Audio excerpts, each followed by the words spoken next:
involved in the propagation and the care of those in the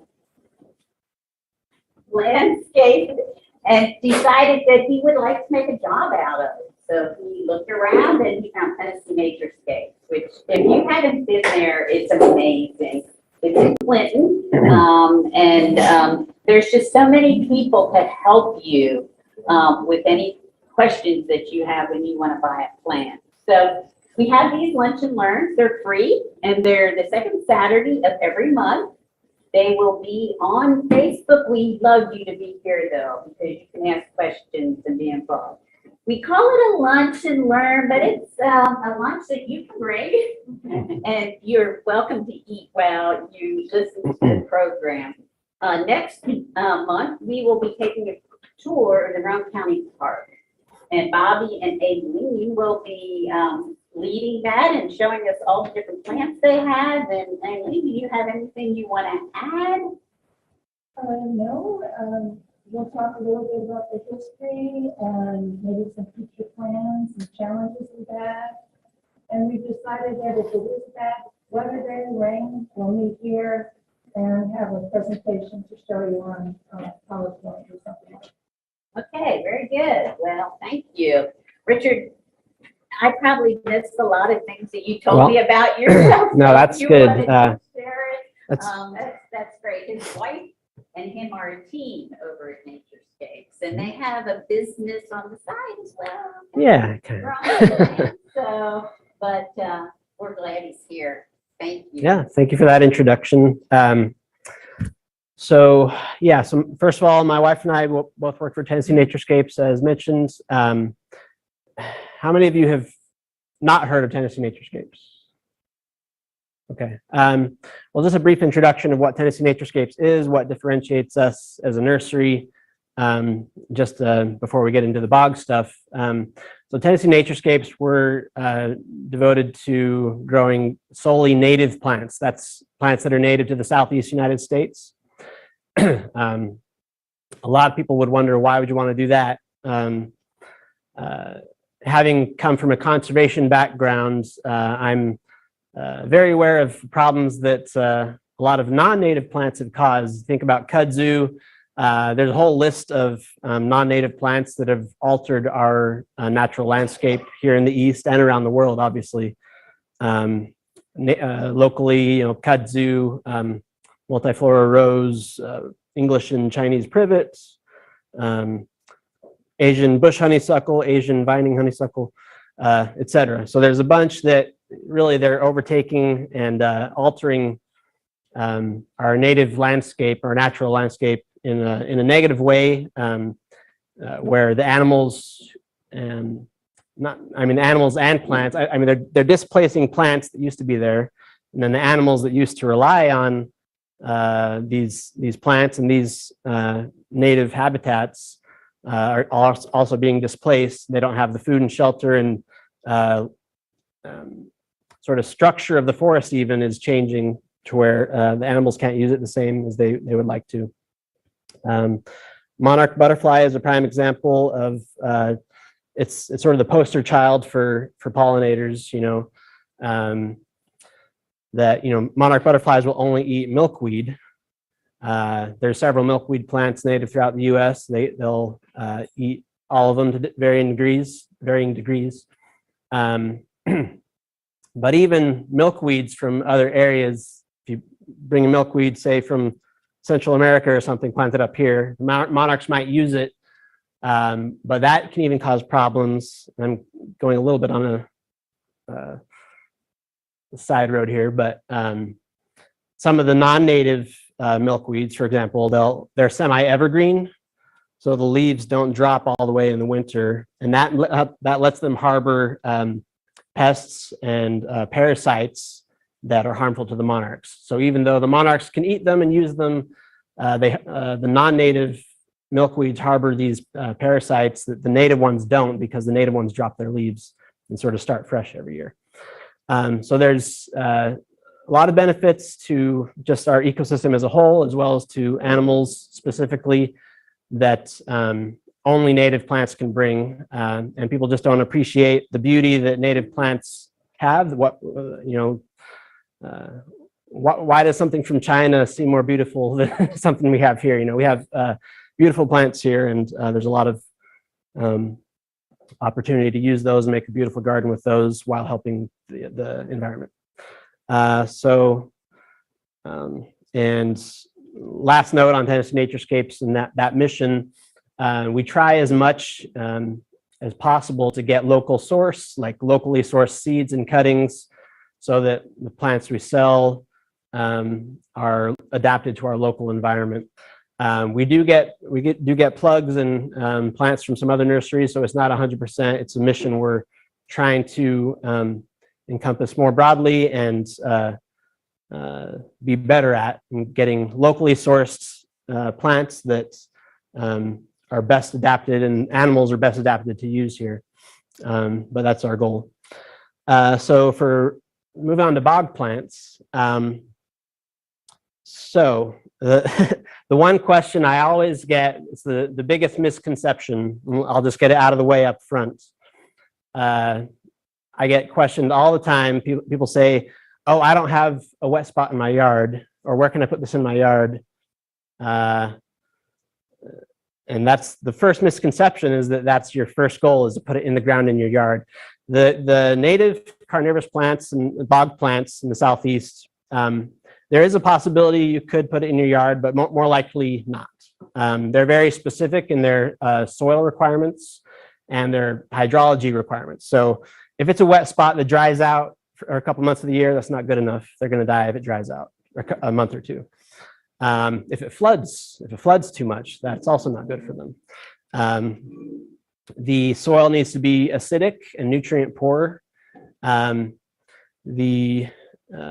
are areas you might find an area like that in your yard, but unless we're able to investigate your yard and say, okay, this looks good, the soil looks good, the plant community looks good, sunlight looks good, hydrology looks good, we're not going to recommend you plant it in your yard.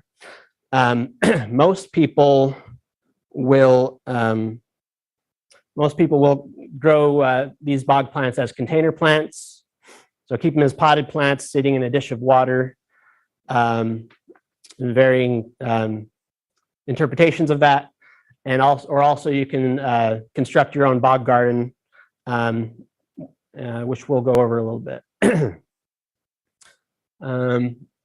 Okay. This says presented by Richard and Siru. Siru is my wife. She's not able to be here today, but as mentioned, we actually both got into growing carnivorous plants at a young age, and they're just fascinating plants. Considering a plant that eats and digests insects and other animals for their nutrition. And why would they do that? We talked about it a little bit. Why would they eat bugs? They're hungry. Is it because the soil is bad, so they need the nutrients through the insects? Right. Yeah. So the soil that they've adapted to is very poor and acidic, like I said. Very, very low nutrient availability. There is some nutrients in the soil, obviously, but in order to flourish and give them sort of an edge over their neighboring plants, a lot of plants, there's I don't have an exact number, but it's 600 or 700 and counting of carnivorous plants throughout the world that have developed carnivory as a way to adjust for lack of nutrients in the soil. Let's see. We talked a little bit about us. My wife and I also grow a lot of these at home. So some of these plants we are offering for sale today. Some of them are brought from the nursery. Some of them we brought from home because the nursery doesn't sell some of these. The reason being, we grow some of the plants from throughout the world at home. So we grow some of the tropical varieties, like tropical pitcher plants from Southeast Asia, etc. So we have some tropical varieties here. I'll also offer for anyone who thinks they may want sort of an indoor windowsill plant compared to a plant that would do better outdoors in full sun. And that's one of our shelves at home. We have a lot of plants growing under lights. Let's see. Okay, so what is a bog? A bog is a bog or bogland is a wetland that accumulates peat, a deposit of dead plant material, often mosses, and in a majority of cases, sphagnum moss. So sphagnum moss is a very special moss. Over millennia, it accumulates to quite deep depths. You buy peat moss from Home Depot or whatever, they're bags of compressed peat moss. That's all collected from bogs, usually in Canada. And these are bogs. They've decided, okay, we're gonna mine the peat out of these bogs. Basically, you have very thick layers of this moss that's just grown over millennia, and as it decomposes, it turns into that peat moss. But this is where carnivorous plants live, where peat moss is developing and the sphagnum moss is growing. And sphagnum moss is really beautiful, pillowy green moss, and it also adds to the acidity of the environment. It produces an acid environment. Some other native plants that live in bogs. There's some cranberry. We all love and enjoy. Blueberries you'll find often in bogs. Also not in bogs, but they like the moist, acidic environment. In the middle there, that's a sweet bay magnolia tree, which that's sort of an indicator if you're out in the roads looking for boggy areas. It's not in Tennessee really, but if you go into Virginia, North Carolina, sweet bay magnolia, if you see on the side of the road, that's probably in a boggy spot. And then the plants, of course, that draw the most attention when it comes to bog gardening is the carnivorous plants. So that is what we're going to focus on today. But there are a number of other, what we call, at least people in the carnivorous plant hobby, they call associate plants. They grow alongside the carnivorous plants in a bog environment, and they're from bogs. But as far as the carnivorous plants, you're all familiar with the Venus flytraps. We have some here today as well. So, and they don't turn into rat catchers. They'll get maybe 6 or so inches across at the maximum size. Maybe a trap 2 inches is phenomenally large for a trap. Mostly they get about 1 inch long to catch. They might be able to catch a wasp. But it's not a huge plant. And here actually you see these plants. You have Venus flytraps, and this is a pitcher plant growing amid the sphagnum moss. So that green tufts there are the sphagnum moss. And I guess we can just briefly get into different types of carnivory or different types of traps. It's like people don't understand sometimes how these work. So Venus flytrap is pretty straightforward. It's sort of a snap trap. It snaps shut on an insect that comes to get nectar from the inside of the trap. It snaps shut, and if the insect keeps moving around, it continues to trigger trigger hairs that are inside the trap.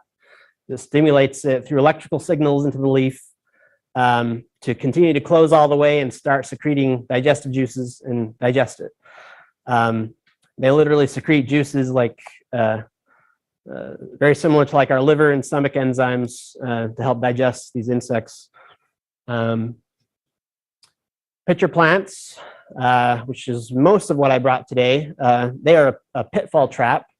They don't close or they don't move. Insects are attracted to them by sweet smell and nectar. They produce small amounts of nectar along the inside lip and lid. Attracts insects to drink from that. It actually has a little bit of a sedative effect on insects. If they're drinking for a long time, you'll be able to go and almost touch a fly, because they're a little out of it after drinking for a while. And then the insides of the trap, there's some downward pointing hairs and waxes that make it slippery and hard to hold on to. So eventually they slip inside where there's juices at the bottom. They slowly are digested.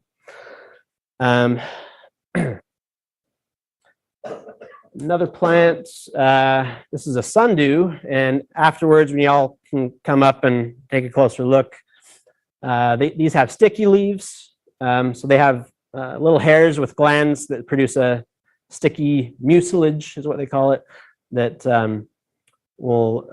insect will get stuck to it. And depending on the species, the tentacles will wrap around the insect, or the whole leaf can actually curl around the insect over a number of hours. It's not quick, but you come back 24 hours later, the whole leaf could be curled over to get more surface area with that insect and secreting enzymes to digest it. And let's see. Sundew? Yeah. And there are other varieties. There's a family of plants called bladderworts, and there's some that live aquatically, just in the water, and some that live in the soil. But they have traps that are like little suction bladders. They're like a vacuum. And when something comes in front of it, usually like a small aquatic invertebrate, it'll suck them in with a vacuum and digest them. Yes?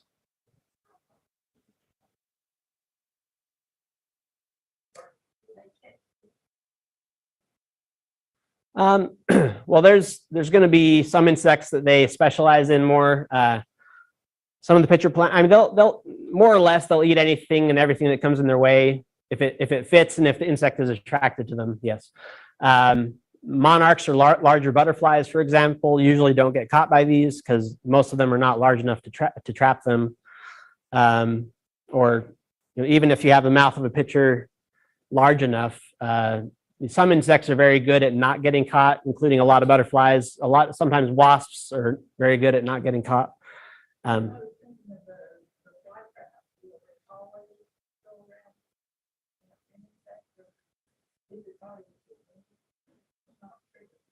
Yeah, so there's a lot of factors that go into whether it'll snap shut or not, actually. Some of you may have bought a Venus flytrap from Home Depot and you go to poke it and maybe it slowly shuts like that. A healthy flytrap will close very quickly. So it depends on if they're getting enough sunlight. That provides them the energy and the health to be able to snap quickly. If it's an old leaf, but it's old leaf about ready to die, it may not close, and it's just sitting there for photosynthesis still. And by the way, all these plants photosynthesize. A lot of people say, well, they eat. Why do they need to photosynthesize? Or why do they need energy from the sun? It's the same way any plants. I mean, you probably all understand, but any plant gets its nutrients from the soil usually, and then it gets its energy from the sun. So these plants still get their energy from the sun, but they get their nutrients, nitrogen, phosphorus, potassium, micronutrients, and minerals are supplemented by the insects. Yes? You gave us the definition of a bog, and without being too technical, Yeah. I know that there's water runoff and wetlands, and I'd like an understanding of the difference and what these plants would tolerate, because we have some projects that involve wet areas, but they're not necessarily defined as a bog. Right. The mosses and everything growing. Yeah, I mean, actually, if you get really technically into it, these plants will grow in other areas other than bogs. There's bogs, there's fens, there's swamps, there's wet meadows. All of these areas are sort of wetlands or wet, but they have different hydrology, different sources of water. Like I forget which is which, but a bog. There's a difference between a bog and a fen. It's like the source of water. One is surface flow, just rain runoff basically, and the source of another is like spring fed. So that's the difference between a bog and a fen. Swamps tend to be wetter, like more submerged and more nutrient rich. Yes. I was wondering, if the pond related to the hill, would these be like around the pond, or would they still grow up there submerged? Well, a lot of people will grow these on the edges of ponds, whether natural pond or or constructed pond or koi pond or something. You have to be careful. We recommend you try not to have the crown of this plant submerged. So as we grow them in pots, you want the water, usually you don't want it come above the crown. You usually keep it like about halfway up the pot. They can be submerged for a short time, but they can't grow like that long term. Yeah, and I brought some care sheets as well, but maybe I'll wait for the end. But briefly, okay, so let's briefly talk about, oh goodness. Well, let's go through these. Let's go through these first. Why are they carnivorous? We talked about that. Some different types of pitcher plants from the southeast. One of the bottoms called the white top pitcher plant. It has like a white lace top. It's beautiful. Let's see. We talked about this. They attract a lot of insects to drink their nectar. We talked about sundews. There's a stand of threadleaf sundew. It's actually the same kind I have here. It's a large stand of it in the wild on the left. This plant here is actually called a butterwort in the center. It also has sticky leaves, but it's a different family than the sundews. And then I was talking about the bladderwort with the vacuum traps. That's on the right. Venus flytraps. That's the Venus flytrap flower on the right, by the way. And then we're going to be talking about associate species, so other plants that live in bogs that are not carnivorous. There's a lot of them that are beautiful and very worth growing. This one on the right with the orange flowers. It's lovingly called bog Cheetos by some.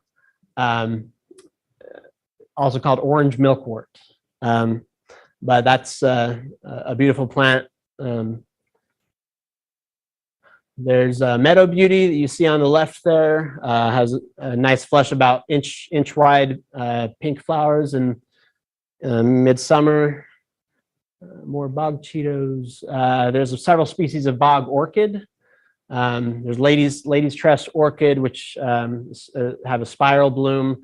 The one on the left there is a white fringed orchid. There's also a yellow fringed orchid that has yellow or orangish blooms. There's wetland specific milkweeds. So on the right there, that's a wetland milkweed. It's another species of bog orchid on the left there. On the right, that's a plant called golden club. Has very interesting spikes of yellow club-like blooms in the spring. Okay, so now we get into how to grow these plants, which is where the questions were leading. So when we talk about the native pitcher plants, first of all, they need full sun. We recommend a minimum 6 hours of full sun a day. So if you're trying to grow your Venus flytrap indoors, as many probably have, it may not work well unless you have a very sunny windowsill. You can grow some of these in windowsills, but it has to be a very sunny windowsill.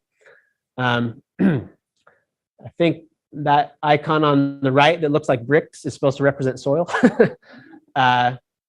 So we typically, we've used about half and half sphagnum peat moss. You can get at Home Depot or Garden Center. Half of that and half of white silica sand, clean white sand, or you can use perlite.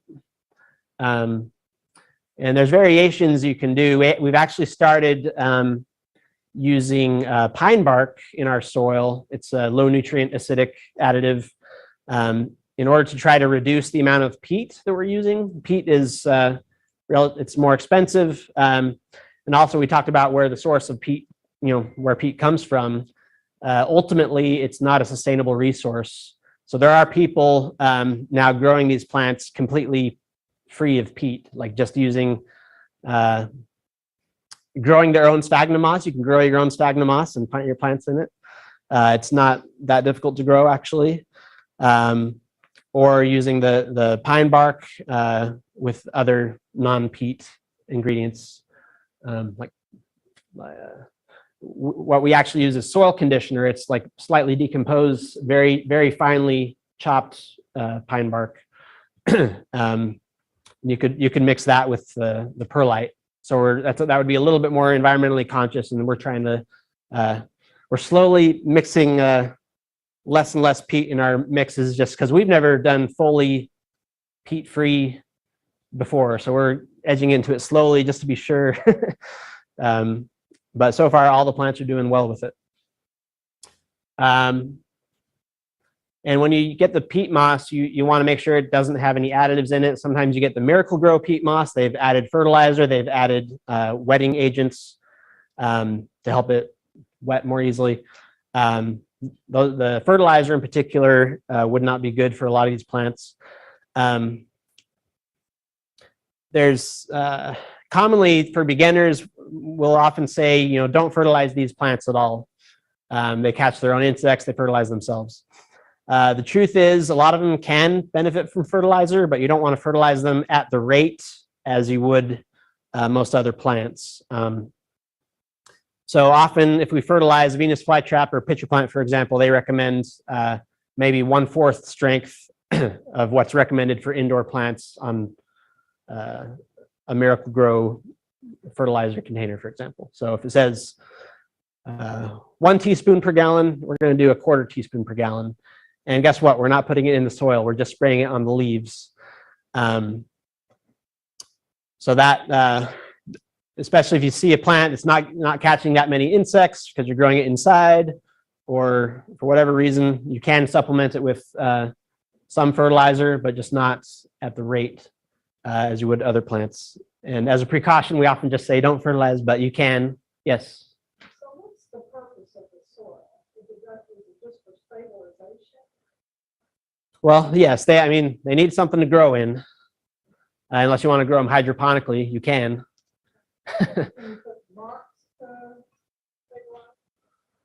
So if you just wanted to grow them in rocks, you mean? You could. It would have to be the right kind of rocks. You don't want to use limestone. Again, they like the acid. So granite, lava rock would be good. Even just pure sand. Some people have grown them just in pure sand. Or pure perlite, you could. And that also brings up the idea of water quality. We did a study when I was working in Virginia, working in a nonprofit organization doing longleaf pine and pitcher plant restoration projects. And they did a study about the water quality in a wild native pitcher plant bog, which they owned property for. And basically they dug down about 1 foot deep and sampled the water. You have, TDS meters will measure the amount of minerals in the water. It was basically like distilled water. It was like under 5 ppm, which is, if you have a reverse osmosis filter for example, that'll get you, 0 to 5 ppm. Whereas your average tap water, depending on where you live, may be 100, 150, 250 parts per million of dissolved solids. So that really showed that study that, they really, well, it's been shown in cultivation as well. If you try to water them long-term with high mineral tap water, it's detrimental to their health. The roots eventually will begin to rot and they'll atrophy slowly and die because of the mineral buildup in the soil.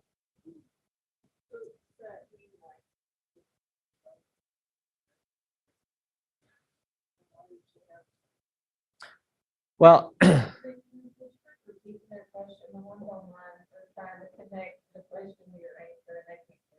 what was the question then? Oh, Okay. When you're asking questions. Okay. Repeat your question one more time. So versus a spring water. Yeah. You mentioned earlier the difference between like a bed and a bog. One of them is spring bed, one Right. is surface water bed. Like so. Would the spring water be bad? Yeah, would spring water be? Yeah. So the question is, would spring water be bad for them versus rainwater or any other type of water? It would depend on the spring. if the water is running through limestone, it could be very alkaline and full of minerals, and that could be bad for them.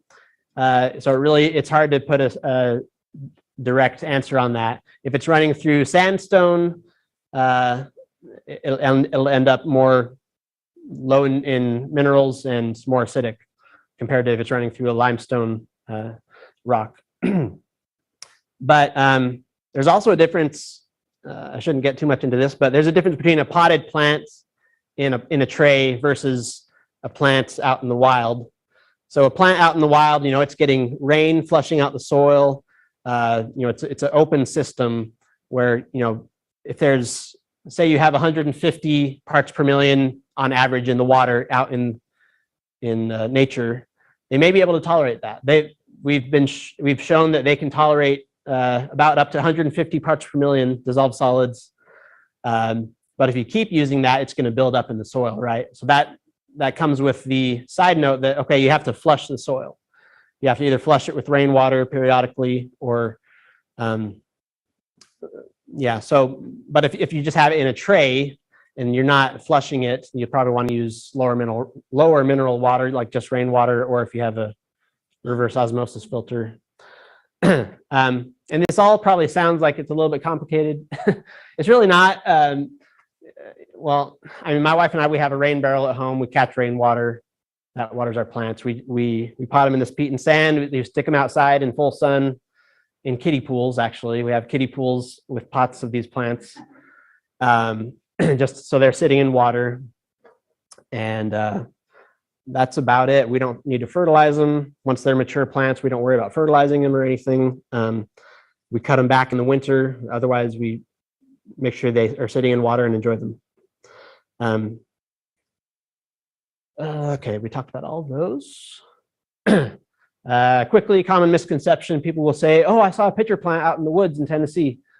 No, you didn't. You probably saw a jack in the pulpit. They morphologically look very similar. But the jack in the pulpit, that structure is actually the flower, whereas in the pitcher plants, this is the leaf. And they have completely different purposes: flower, pollination versus leaf to capture insects. The flower on the pitcher plant, that's one of the flowers there. There actually did used to be one species of pitcher plant that lived in Tennessee in Fentress County. It was recorded. This is just northwest of us. And it looks, very, very similar to this, except without the black throat there. But the last time it was seen in Tennessee was the early 1900s, and it's gone extinct from habitat loss, basically. But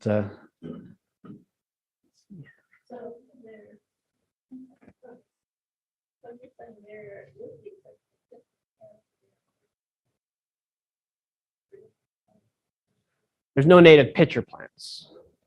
There are other native carnivorous plants. You have sundews. There's one called a spoonleaf sundew and a roundleaf sundew that are native here. You also have some of the bladderwort species. Those are the ones I'm aware of. So yeah, there are actually many ways to grow these plants, assuming we're not planting in the ground. You can put them in any kind of planter or undrained pot to, I say undrained or in a tray because they need to stay wet, or you can just top water them frequently. The one problem if you have a completely undrained pot and you just stick them in the pot, and the problem is it's stagnant. So they do like to have some availability to oxygen in the bottom of the pot. So even if this pot is just sitting in a tray of water, that water is open to the air, it's still allowing oxygen into the roots, compared to if it's in an undrained pot, flooded, oxygen isn't getting down there very well, and you can end up with root rot, which sounds counterintuitive with a bog plant that likes wet, but any plant in the wrong conditions can rot still. And there is a fungus, which other plants will have as well. You'll see with root rot is, oh goodness, what's it called? Phytophthora fungus. You'll all of a sudden you'll see the leaves sort of wilt, and before you know it, overnight almost the plant can die. And it's not that common when you're growing these, but to help avoid that, one thing to help avoid that is to not have stagnant conditions. So having them in a tray versus an undrained pot, and allowing sort of water to flush through periodically. This is a bog garden at UT Gardens. They've just used a cattle trough and filled it with peat and sand. And what you cannot see here is a drain. There's a drain they have in the back of the trough that they've installed, which is quite ingenious. I should have brought a picture of it, but it's basically a PVC pipe on a 90-degree angle. So there's a hole in the side of the trough with a PVC pipe sticking up, and you can actually move the PVC pipe up and down to adjust the water level.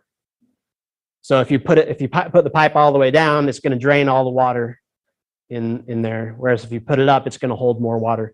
So that way they're making it non-stagnant. You know, they can adjust the water level. They can let it drain when they want to. That's not to say that people don't just put these plants in undrained containers or undrained bog gardens and have success. People do. It just increases your chances of problems if you have that kind of conditions. Okay. We talked about kiddie pools. This is some of my wife and my plants at home growing in kiddie pools. And we have a variety of you see flytrap flowers there. There's bog orchids there. And this is a friend of ours built these bog gardens just with, I guess, railroad ties or large lumber, and filled them with peat and sand and a pond liner with some holes in the side to drain a bit, and that has worked quite well for him. If you come to Tennessee Naturescapes nursery, we have a bog garden that we put in the ground there. And this will just briefly show how we did that. We just laid out an area. We dug about 10 inches deep, layered the bottom with sand, put in fabric came with this kit to protect the pond liner. You put in the pond liner. Then what I did is a little similar to that pipe configuration I was talking about. So I put a T pipe in the bottom of our bog with a pipe going up just below the soil surface on the edge, and it's watertight. So the pipe on the bottom is perforated, so it'll let water in and through. And what that does is if water wants to get out of our bog garden, it has to be pushed out through the bottom versus flowing over the top or just flowing out of a hole. So the idea of that is it'll refresh the water throughout the bottom of the bog more. I don't know if that makes sense, but it works. Yeah, as the water pressure pushes down on that, it pushes the water from the bottom up to the top.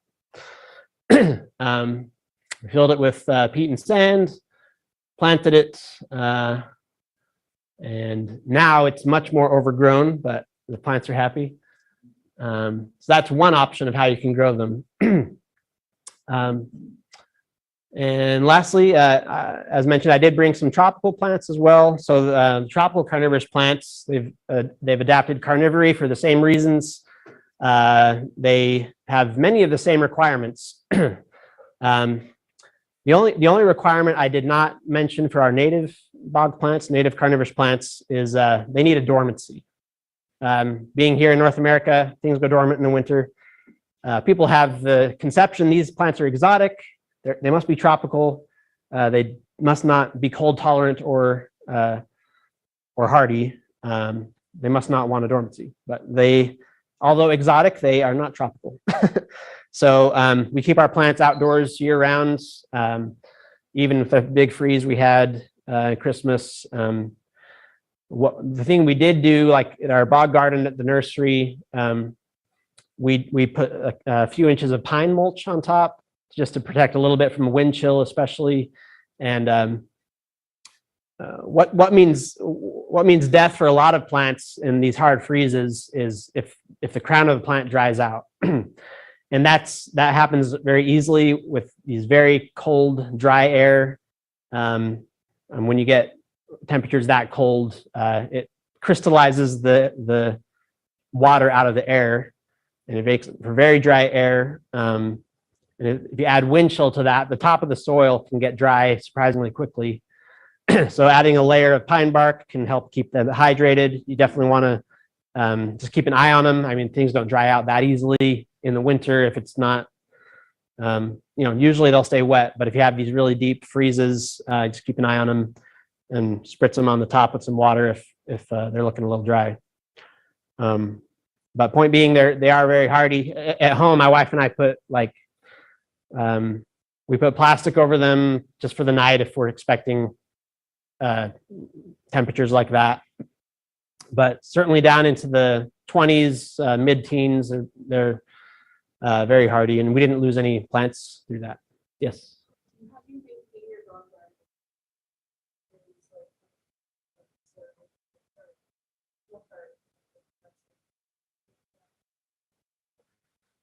Well, with our bog garden at the nursery, I'll tell you, I wish we had made an above ground bog garden, because the biggest issue now is weeds encroaching, wanting to get into the bog. I wasn't the only one that had a say though, so some people wanted it in the ground. But yeah, I'd recommend if you could have it a raised bog garden. If you go to UT Arboretum, we built a bog garden for them there in front of their main facility. Sort of the same size as this one, but we built it about a foot above ground, so it doesn't have the problem of weeds encroaching in the side. Yeah, so next time you go to the UT Arboretum, you can see a good example of that. But otherwise, maintenance would be weeding, making sure it stays watered. We have a rain barrel off the side of our building next to this bog garden to water it as needed through the summer. Just a small note on watering though as well. If you get to a situation, we've had a few weeks of dry and I haven't had any rain, I've run out of rainwater. What do I do? Well, it's better for them to have any water versus no water. One dose of tap water is not going to kill them, especially if you can flush it out afterwards. Drying out can kill them. So water them if you need to. With less than ideal water, but other maintenance, weeding. So after a number of years, I mean, these plants are sort of like a iris. They'll spread through rhizome division, and they'll form a large clump. So after a number of years, you can divide the clumps, sort of have to thin it out. You may want to add a little extra soil after that.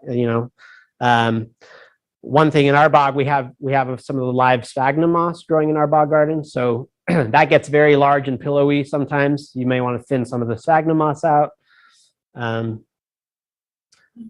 after a number of years, you may just totally want to redo, just pull all the plants out and start fresh, because it does, any plant or anything can get crowded or a little messy after a number of years. But so as far as the tropical plants, they don't need the dormancy. A lot of them don't need as much light, and that makes them ideal to grow as windowsill plants. I do say windowsill plants though, because they are still what I would call highlight plants. They're not like a pothos or something you can put in the corner of an office and it lives. They still will want a couple hours of direct light at least a day. Maybe it's typically recommends about minimum of 3 hours of direct light through a windowsill per day. Bright shade or dappled light the rest of the day at least. A lot of these, so like this one is from Southeast Asia, where a lot of the tropical pitcher plants grow. And you see it's a form that's very different from our native pitcher plants. They'll actually form a vine but the pitcher structure just grows off the end of a leaf on a tendril. And that again is a leaf. That is not a flower. So the flowers are actually very, well, they're nothing special to look at. But those in particular, they don't like to sit in water. They do like it moist though, so you don't want to let them dry out. But a lot of the, so we also brought some tropical sundews. So this is a variety from South Africa. Does well in the windowsill, a bright sunny windowsill. And these you can just sit in water, just sit in a dish of water. Same thing with water quality. You want to use low mineral water in a bright sunny windowsill, and may want to repot them every couple of years or so. But other than that, they're very low maintenance, I think.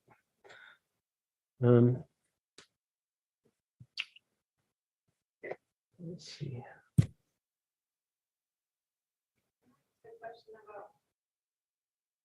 Does Tennessee have any bogs at all that are protected? Because you said a lot of these aren't In Tennessee. Yeah, so Does Tennessee have any protected water bogs? it does. Off I the, know we have wetlands. which is yeah, yeah, they do. Off the top of my head, I don't recall the names of any specific ones, but there's one in like Northeast Tennessee. I know they have a preserve there that has a bog. I was talking to a ranger there. Yeah, that they've planted some of these plants on the edge of one of their ponds at Frozen Head, which I don't think is too out of place. I mean, we're very close to Fentress County. So historically they used to be here. I don't feel bad about that. And they're also not a weedy plant. You get some naturalists or some environmentalists who say, oh, you shouldn't plant these, or there's a number of criteria before you say, okay, this is lost in the wild, I'm going to plant it back in the wild. Like, you can't just willy-nilly go plant things everywhere and call it conservation. There has to be a purpose behind it. There has to be, you want genetics that are from your location, ideally, to preserve your local genetics. Anyway, but these plants are not very weedy in terms of getting out of control or something. So if you plant them, yeah, that's not going to be a problem in terms of causing an environmental catastrophe like kudzu or something. Any other questions? Richard, thank you so much. You're welcome. You're welcome.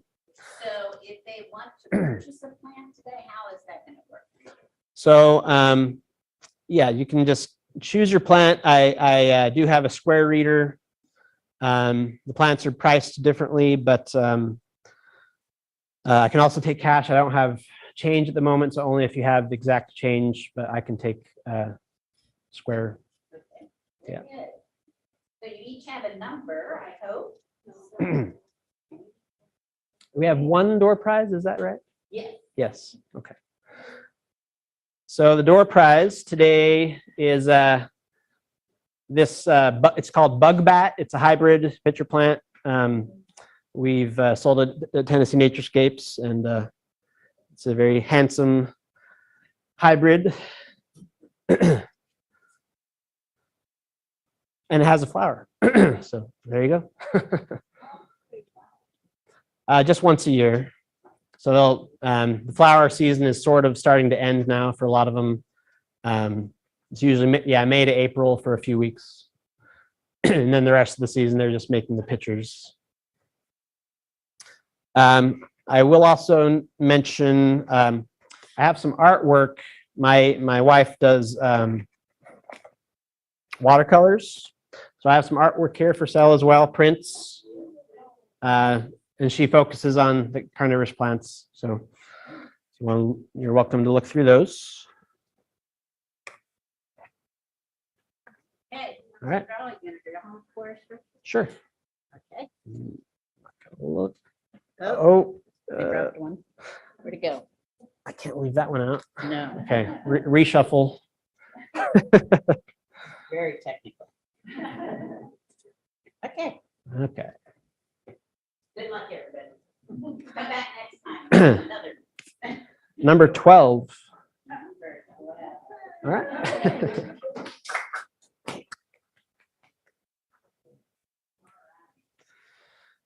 So thank you all for coming today. Remember, next month we will be at the gardens, and I think we just need to go from there. And if it rains, it'll be here. Okay. There we go. Remember to fill out your evaluation. We'd love to know what you would like, to do for next year. Let's see. I think I have some pamphlets I can give you all as well.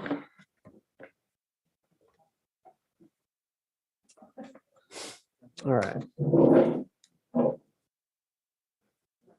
Okay, I'm not sure I have enough, but If you're interested, here's some pamphlets. And I'll get- these are about, the pamphlets are about bog gardening. What about, Richard, one question, if you have low heat lighting in your house, that's gonna be a little bit more, that blocks different rays. doesn't it? You're talking about if we're Your using, windows. Yeah. oh. So if you have tinted windows, Yeah. basically,